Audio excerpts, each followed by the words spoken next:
খুলনার দিঘলিয়া উপজেলায় যথাযোগ্য মর্যাদায় ৫৫তম মহান বিজয় দিবস উদযাপিত।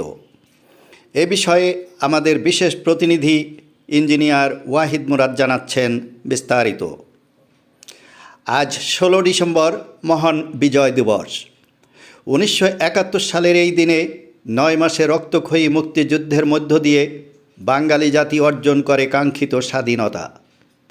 শহীদদের অমর ত্যাগ ও বীর মুক্তিযোদ্ধাদের সাহসিকতাকে গভীর শ্রদ্ধায় স্মরণ করে সারা দেশের মতো খুলনার দিঘলিয়া উপজেলায় যথাযোগ্য মর্যাদায় উদযাপিত হয়েছে ৫৫তম মহান বিজয় দিবস।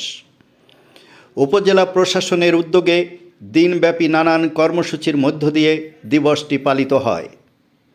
সূর্যোদয়ের সঙ্গে সঙ্গে দিঘলিয়া থানা চত্বরে ৩১ বার তোপধ্বনির মাধ্যমে কর্মসূচির সূচনা করে উপজেলা পরিষদ চত্বরে জাতীয় পতাকা উত্তোলন করা হয়।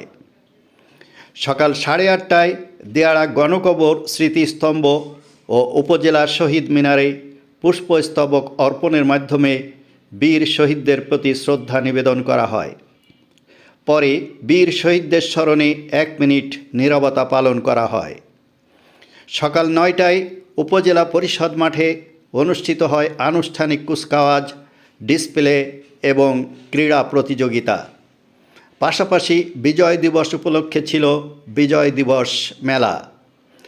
এছাড়া প্রীতি ফুটবল খেলা, শিশুদের চিত্রাঙ্কন প্রতিযোগিতা, বীর মুক্তিযোদ্ধা ও শহীদ পরিবারকে সংবর্ধনা প্রদান করা হয়।